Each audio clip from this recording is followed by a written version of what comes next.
정양숙 담임 목사님께서 귀한 하나님의 말씀을 전해주시겠습니다. 은혜의 시간 되시길 바랍니다.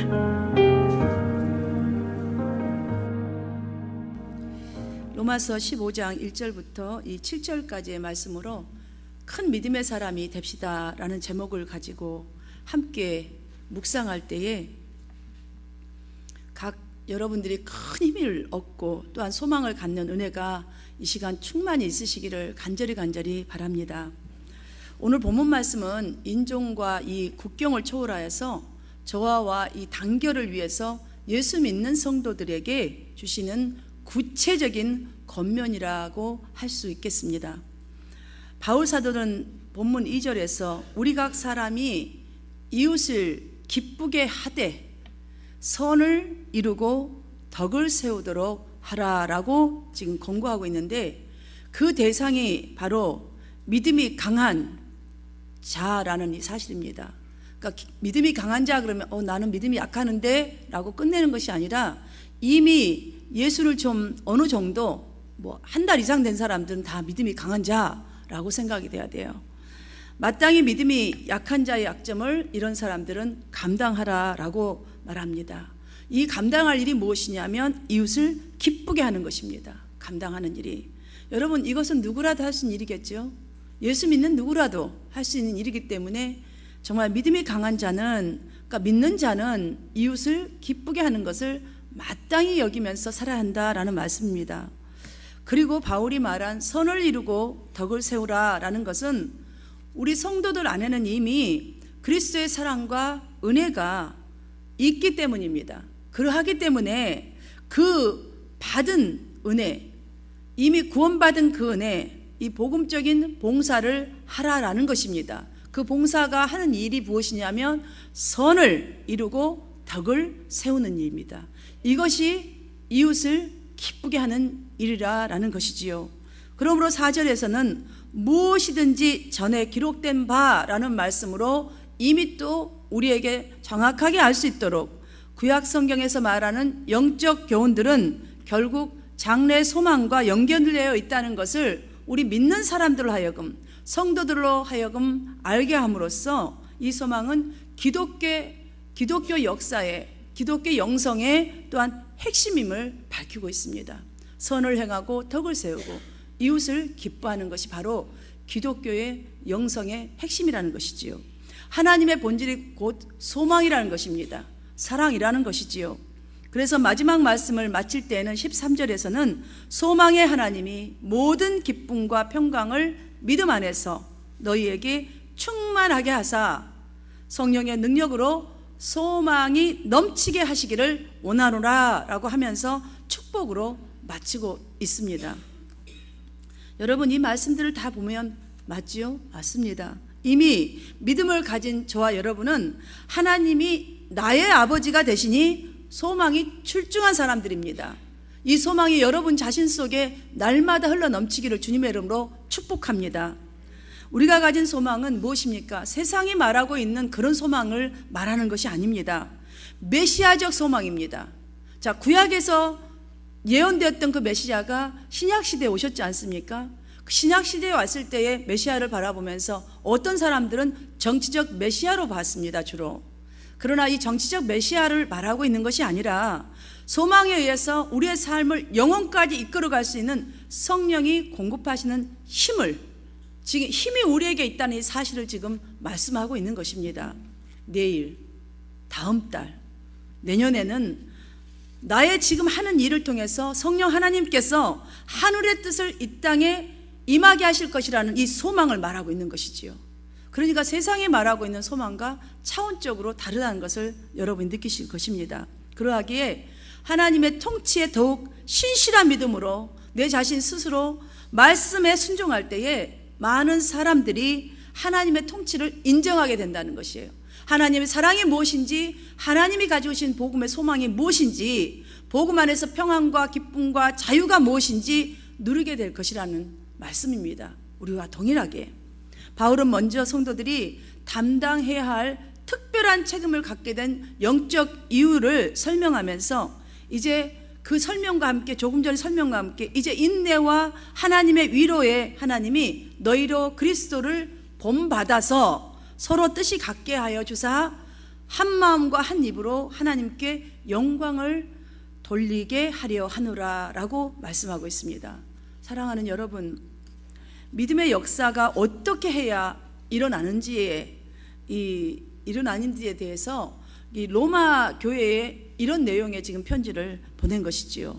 왜 이런 메시지를 이 편지로 발송했을까요?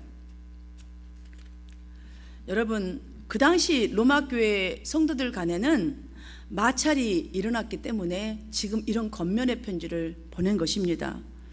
우리 각자에게도 이러한 질문을 한 번쯤 메시지를 받는 것처럼 질문을 던져본다면 참으로 신앙생활에 큰 교훈을 얻을 수가 있을 것입니다. 주 안에서 한 공동체이지만 우리는 서로 다른 점을 갖고 있습니다. 내가 갖지 않고 있는 것 상대방이 갖고 있을 수 있습니다. 그래서 아무 때라도 마찰이 일어날 수 있습니다. 왜냐하면 나와 다르기 때문이지요. 화합이 잘 되어 가다가도 어긋날 때도 있습니다. 은혜를 잘 받다가도 무엇 한 가지 때문에 은혜를 놓쳐버릴 수도 있습니다. 이 서로 다른 점을 인정하고 내가 먼저 상대와 한마음 한뜻을 되려고 합하려고 애쓰고 힘쓰지 않는 날은 이런 현상은 지속적으로 나타날 수밖에 없는 것입니다. 그렇다면 이미 우리는 답을 얻었습니다. 내가 어떻게 해야 하는지를. 여러분, 그 당시에도 그랬었겠지만 오늘날도 세상에서도 또한 교회 안에서도 서로 도토리 키재기 하는 것처럼 쓸데없는 비본질적인 것에 뭐가 어떻고 저떻고 하면서 힘을 뺍니다. 참 힘을 빼는 일이 너무나 많습니다. 별거 아닌 것에 정말 생각을 너무 깊숙하게 들어가서 배려와 겸손의 자리를 떠나버릴 때가 한두 번이 아니며, 자, 은혜는 온데간도 없이 신앙이 방황을 하게 되지요. 지금 바울은 그런 수준의 믿음이 너무나 많기 때문에 예수 그리스도로 말미암아 하나님의 부르심을 받은 믿음이 강한 성도는 믿음이 약한 자의 약점을 담당하라 라고 지금 우리에게 권고하고 있습니다. 그러면 장로님만 이거 하셔야 되나? 권사님만 이거 하셔야 되나? 이게 아니라는 것이에요. 이미 믿음을 가진 누구라도 상대방의 다른 점을 이해하고 포용하고 나와 다른 것을 인정할 때만이 우리가 한 마음 한 입으로 한 고백을 할 수 있다라는 말이죠. 이것은 로마에 사는 교인들은 신앙이 성숙한 단계에 올라 있었다고 확신하고 있기 때문에 이런 권면을 하게 된 것입니다. 만약에 그들이 막 교회가 세워졌다면 아마 이 권면은 그들이 알아듣지도 못할 것이거니와 또한 편지를 보낼 이유도 별로 되지 않았을 거라고 봅니다. 그들이 어느 정도 신앙생활을 했고 말씀을 들었고 하나님의 복음이 지금 갖고 있는 원 근본적인 뜻이 무엇인지를 알고 있다는 것입니다. 그래서 이 편지를 보낸 것이에요. 저와 여러분에게도 주님을 향한 믿음이 이미 있습니다. 아멘입니까? 우리는 성령의 능력으로 우리 안에 있는 믿음을 극복해야 한다는 것이에요. 우리 안에 있는 믿음을 그때그때마다 극복을 이루어야 합니다. 그 이루는 방법이 바로 성령의 능력을 의지하여서 나를 구원하신 그분의 은혜를 의지하여서 상대를 이해해주고 받아주는 것이라는 것이지요. 이것을 바로 믿음을 강한 자라는 표현으로 지금 말씀하고 있는 것입니다. 나를 통하여서 그리스도의 역사가 이루어지고 하나님의 약속이 견고하게 서려면, 그렇다면 우리는 어떻게 삶을 바꿔야 하겠습니까? 어떻게 우리가 나의 신앙을 바꿔야 하겠습니까? 첫 번째로 하나님의 말씀으로 이웃을 기쁘게 하는 것입니다. 하나님 말씀이 이 속에 일단 살아서 운동력이 있어야만 할 수 있는 일이에요. 성도들 안에는 기쁨의 요소들이 참으로 많습니다. 여러분 속에는 기쁨의 요소들이 너무너무 많다는 이 사실을 절대로 잊지 마십시오. 여러분이 지금 그때그때마다 필요할 때 꺼내어 사용하지 않아서 자꾸 누적되어서 방황을 하게 돼버리는 것이에요. 하나님 말씀 가운데서 얻어진 사랑과 희락과 화평과 오래 참음과 자비와 양성과 충성과 온유, 여러분 모두에게 있습니다. 어떤 사람은 그 중에 출중하게 어떤 한 부분이 더 강한 자가 있고, 어떤 사람은 출중하게 약한 부분이 있죠. 이것을 좀 맞추라는 것입니다.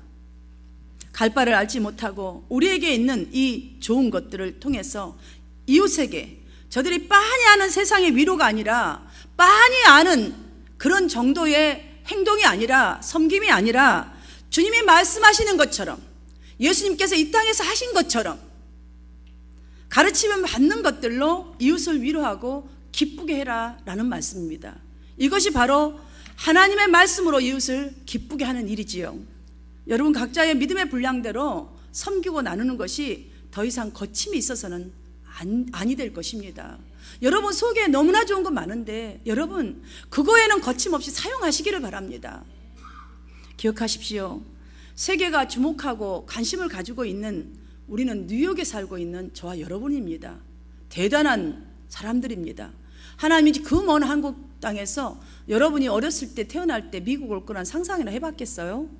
어떤 사람 오고 싶어도 못 와요. 제주도 한 번도 비행기도 못 타보고 정말 돌아가시는 분들도 너무나 많습니다. 근데 세계가 주목하는 이곳에 우리가 와 있다면 우리의 사명은 어마어마하다는 이 사실을 여러분이 인식하시고 어깨에 힘을 쫙 주시고요. 믿음의 사람답게 사시기를 주님의 이름으로 축복합니다. 바울은 당시 세계 최강국 로마에 자리 잡은 교회 성도들에게 믿음이 강하든 약하든 모두가 변화되어야 한다고 강권적으로 지금 말씀하고 있습니다. IT 이 산업의 발달로 여러분 스마트폰 이거 하나면 지구촌 어디든 드나들 수 있습니다. 지금 이런 글로벌 시대에 우리 그리스도인들이 지금 살고 있습니다. 그 그리스도인 누구입니까? 바로 저와 여러분입니다. 우리는 아날로그 시대와 지금 글로벌 시대 이 모든 것을 지금 알고 또한 지나왔고 또한 가야 할 그런 사명이 우리에게 있다는 사실이지요. 우리의 정신세계도 신앙도 이 시대를 뛰어넘지 않는다면 살아남기 힘들다는 것 여러분들이 분명히 지금 피부로 마음으로 느끼시고 있을 것입니다. 그러니 이 세상을 바꾸기에 앞서서 우리 개인의 영적 변화를 이루기 위해서 마음을 먼저 열어야 합니다. 자기 변화를 먼저 시도해야 한다는 말씀이지요. 여러분 내가 옛사람이 죽지 아니하고 영적인 새사람이 되지 않고는 절대로 변화는 일어나지 않습니다. 여러분 이런 시도 분명히 하셔야 합니다.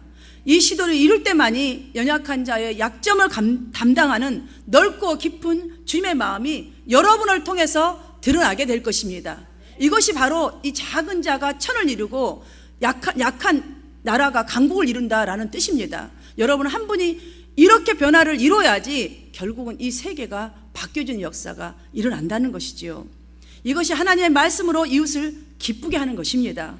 1절에서 담당하고라는 이 말씀은 참아주고 견뎌주고 떠맡아서 짐을 지는 것을 말하는 것입니다. 우리가 담당하고 그러니까 내가 그냥 담당하기 원하는 것만 담당하는 것 이 정도로 지나쳐버리면 절대로 안 되는 말씀입니다. 참아주고 견뎌주고 정말 상대의 짐까지 떠맡아 주는 것을 말하는 것이에요. 약점은 모든 사람에게 있다는 말씀과도 같습니다. 이 말씀을 보면. 그러나 나보다 더욱 약한 사람들은 두드러지게 여러분 눈에 보일 것입니다. 뜨이지요. 지체 행동에서 약한 점이 여러분 눈에 포착된다면 여러분에게 주어진 책임져야 할 절호의 기회를 삼으십시오. 여러분이 가진 믿음으로 하나님의 말씀을 따라 여러분의 믿음을 따라 행하시기를 축원합니다. 변하신 여러분의 자신을 테스트해보는 적극성을 띠는 성도님들이 되셔서 저들에게 소망을 가지게 함이니라 라는 이 말씀을 이루시기를 진실로 기도드립니다. 두 번째로는 예수 그리스도를 본받으려는 삶의 자세입니다.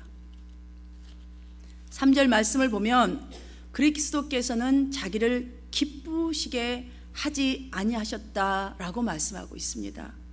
이 말이 무슨 뜻입니까? 우리로 그리스도를 본받도록 하고 있는 이 사실이지요. 그래서 바울은 빌립보서 2장 5절에서 이렇게 말씀합니다. 너희 안에 이 마음을 품으라. 그리스도 예수의 마음이니 라고 했습니다. 예수의 마음. 구체적으로 예수를 본받는다는 것이 그러면 무엇입니까? 예수님은 어떤 삶을 사셨습니까? 어떤 사역을 하셨습니까? 이 땅에 계시는 동안 어떻게 우리에게 보여주셨습니까? 예수님은 하나님이십니다. 하나님 됨을 포기하셨습니다. 자기를 비워서 종의 형체로 이 땅에 오셨습니다. 오시는 순간부터 본인 자신은 없었다는 것이에요. 한마디로 하나님은 없고 종의 형체로 오셨다는 것이에요. 이미 오시는 순간부터 완벽하게 낮아진 예수님, 예수 그리스도를 본받는다는 것은 자기를 비우고 버리는 것을 말합니다. 내 자신, 내 잘난 것, 내 의 버리고 비우는 것을 말합니다. 상대의 마음이 되어져서 섬기는 것을 말합니다. 자기를 낮추고 죽기까지 복종하는 것이 바로 예수님이 우리에게 보여주신 삶입니다. 능력은 있으나 능력을 자랑 삼지 아니하였고, 능력은 베풀었으나 누구에게 뭐 한 가지 원하는 것이 있지 않았습니다. 모두 주는 삶이었습니다. 이게 바로 예수 그리스도를 본받는 삶입니다. 기쁘게 아니하고 하나님의 뜻에 순종하는 삶. 여러분, 내가 내 자신보다 상대를 기쁘게 하는 일이 주님의 길을 따르는 이 삶이고 그리스도를 본받는 삶인 것을 절대로 잊지 마시고, 여러분 이제부터 주님의 발자취를 열심히 따라가는 큰 믿음의 사람 되시기를 바랍니다. 우리 한마음 성도 한 분 한 분이 노력하고 또 노력하는 그 자리에 하나님의 감동이 넘쳐난 은혜가 생수처럼 넘치기를 우리 구주 예수 그리스도 이름으로 축원합니다. 세 번째로는 하나 되려는 노력입니다. 자, 나로 말미암아서 모두가 하나 되게 하는 노력입니다. 본문 5절과 6절에서는 서로 뜻이 같게 하고 한 마음이 되고 말이 하나 되게 하여 우리 주 예수 그리스도의 아버지께 영광을 돌리라 라고 말씀하고 있습니다. 뜻이 하나가 된다는 것은 서로 일치된 정신을 가지려고 노력하라는 말씀입니다. 같은 정신, 같은 생각, 같은 마음을 가지도록 노력하는 것이죠. 모든 일에 같은 확신과 생각을 갖는 것입니다. 사실 이거 쉬운 거예요. 주 안에서 주님의 말씀대로 우리가 간다면 모든 일에 확신과 생각은 동일할 수밖에 없는 것이죠. 왜냐하면 주의 영광만을 따라가는데 뭐 다른 게 필요 없어요. 내 것만 끼지 아니하면 사실은 쉬운 일입니다. 한 마음도 쉽습니다. 같은 심정 갖는 것도 쉽습니다. 하나에만 우리가 목적을 둔다면, 내 마음이 저 사람과 똑같은 목적을 둔다면 같으죠. 우리는 희한하게 남을 치고 남의 가십거리를 말할 때는 금방 하나가 됩니다. 너무나 쉽게 하나가 돼요. 뚫뚫 뭉쳐서. 그런데 희한해요. 부부지간도 발전된 일 얘기하다가 싸우잖아요. 참 특이한 일이에요. 여러분, 한 입, 성도가 일치된 고백이 있다면 정말 쉽습니다. 내가 주님 사랑해요 우리 고백하잖아요. 이 일치된 입이 된다면 사실 다른 문제 별로 생기지 않습니다. 그리고 이렇게 말하니까 아이고 예수님이니까 쉽지, 목사니까 쉽지, 말이 쉽지, 그렇게 된다는 게 쉽지 않아요. 나도 그러고 싶은데요, 그게 쉽나요? 차라리 포기한 게 낫지. 아예 입을 띄지 않는 게 낫지. 아예 그냥 뭐 할 때 그냥 나는 거기에 절대로 들어가지 않고 하든지 말든지 조용하게 있는 게 낫지. 우리는 이렇게 쉽게 생각하고 포기해버리는 경우가 의외로 많습니다. 그러나 여러분, 진정으로 쉽습니다. 로마서 5장 8절부터 11절의 말씀이 저와 여러분의 고백이 된다면 너무나 할 수 있고 확신이 차고 열정적으로 할 수 있습니다. 우리가 아직 죄인 되었을 때에 그리스도께서 우리를 위하여 죽으심으로 하나님께서 우리에 대한 자기의 사랑을 확증하셨느니라. 이 사실이 여러분 중심에 믿어진다면, 여러분 중심에서 진정으로 나의 하나님이 나를 위하여 이렇게 해주셨다는 이 사실을 진정으로 깨닫고 나아간다면, 나 같은 죄인이 예수 그리스도로 말미암아서 의롭다 하심을 받았다는 이 사실, 여러분 얼마나 대단한 은혜입니까? 얼마나 대단한, 여러분을 바꿀 수 있는 말씀, 여러분을 충분히 바꿀 수 있는 말씀입니다. 이것은 나 같은 사람이 하나님과 화목되었기 때문에 주님의 선한 일을 즐거워할 수 있는 줄 믿습니다. 이 큰애 입은 내가 형제를 용납하는 일이 마땅하다는 것을 알게 됩니다. 이 정도가 되어버린다면 하나 되기 위해서 어려운 일을 만나도 웬만한 말, 웬만한 상대의 행위에도 속상함을 뛰어넘어서 하나님이 나를 불쌍히 여기심과 같이 이웃을 불쌍히 여기는, 그래서 돕는 일에 앞장서는 주님의 모습이 나타날 수 있도록 행동하게 될 줄 믿습니다. 이 믿음이 하나님의 칭찬과 하나님의 영광에 참여하는 성도들이라는 이 사실, 여러분이 그 주역이 되시기를 바랍니다. 선을 이루고 덕을 세우는 큰 믿음의 사람, 바로 이것이 바로 그것입니다. 큰 믿음의 사람, 선을 이루고 덕을 세우는 사람, 나 같은 죄인을 구원하신 하나님, 끝까지 함께 하시는 하나님, 끝까지 잘할 수 있도록 소망을 주시는 그 하나님, 여러분 이것만 한번 생각해 보셔요. 여러분이 아무리 감정이 크다 한들, 여러분이 아무리 형편이 어렵다 한들, 여러분 큰 믿음 속에서 오히려 더 담대하게 멋진 인생을 살아가실 줄 믿습니다. 우리가 살아가는 이 땅에서 이루어져야 할 하나님의 나라의 필수적인 덕목이에요. 그 하나가 무엇이냐면 우리가 선을 행하고 또한 이웃을 기쁘게 하는 일입니다. 곧 사랑입니다. 여러분 사실 주님의 나라에서는 필요 없는 것들이에요. 이 땅에서만 필요한 것들입니다. 주님의 나라 가면 이미 다 있어서 뭐 서로 사랑하라 이거 없어요. 다 사랑하게 되고 매일 해피해요. 찬송하고 매일. 그러니까 이 땅에서만 이룰 일이에요. 여러분들이 이 땅에서 해야 할 정도의 필수 덕목이라는 것이지요. 이건 성도가 마땅히 해야 될 일이라는 것입니다. 하나님께서 인간을 창조하신 목적도, 우리를, 저와 여러분을 부르신 목적도 하나님 안에서 즐거워하고 기쁨으로 살아가야 된다는 것이에요. 이 땅에서. 그렇다면 하늘에 가서는 주님과 함께 지속적으로 그냥 할렐루야, 매일 가장 아름다운 모습으로 여러분 기대하세요. 지금 그냥 열심히 하셔가지고 쭈글쭈글 해도 괜찮아요. 하나님 나라 가면 여러분이 가장 이쁜 그 모습으로 얼마나 금면류관을 쓰고 한마음 막 써가지고 금면류관 쓰고 한번 생각해 보십시오. 얼마나 좋겠어요. 여러분이 속상한 일이 생길 때마다 이것을 한번 상상해 보십시오. 충분히 할 수 있습니다. 나 같은 죄인도 부르셔서 하나님의 귀한 이 청지기로, 이 세상 속에서 빛의 한 빛으로, 능력의 빛으로 사용하시는 주님, 나의 간절한 기대와 소망을 따라 아무데 일에든지 부끄럽지 아니하게 하시고 오직 전과 같이 온전히 담대하여서 살든지 죽든지 내 몸에서 그리스도가 존귀하게 되려 한다고, 이 고백 여러분의 고백이 될 줄 믿습니다. 미국의 이 부흥사였던 분이 누구시죠? 여러분 잘 아시죠? 무디. 예, 무디의 말을 제가 전해드리겠습니다. 여러분에게 많이 도움이 될 줄 믿습니다. 이렇게 말했습니다. 그대 자신을 믿어보라. 여러분 자신을 믿어보라고 합니다. 그리하면 그대는 실망할 때가 있을 것이다. 여러분 자신을 믿으면요 늘 실망할 일이 많죠. 그 다음에 친구를 믿어보라. 어느 날 그들은 죽거나 그렇지 않으면 그대와 헤어질 것이다. 세상 친구 평생 안 간다는 거예요. 아무리 부부라도 평생 갈 것 같습니까? 한쪽이 먼저 가게 되어 있습니다. 그대의 명성을 믿어보라. 어느 때 회방하는 그것을 뒤집어 엎을 것이다. 올라갔다가도 땅으로 떨어질 수 있다는 것입니다. 잠시 있다가 없어질 거라는 것이죠. 그러나 그리스도를 믿어보라. 그대는 현세와 내세에 후회함이 없을 것이다 라고 했습니다. 자, 부흥사 무디가 한 말입니다. 만약에 여러분들이 정말 그리스도를 믿는 큰 믿음을 가진다면 현세와 내세에 찬송만 남을 것입니다. 우리가 가장 두려워해야 할 것은 우리에게 닥치는 상황이 아니라 주님을 신뢰하는 믿음이 없어지는 것입니다. 여러분 이것을 두려워해야 합니다. 내가 주님을 신뢰하고 사랑하는 믿음이 없어지는 것을 여러분 두려워하시기를 바랍니다. 제자들이 예수님과 함께 배를 타고 가다가 광풍을 만났지 않습니까? 그러자 주무시는 예수님께 다가가서 주여 주여 우리가 죽겠나이다 이렇게 말합니다. 주님을 깨워버립니다.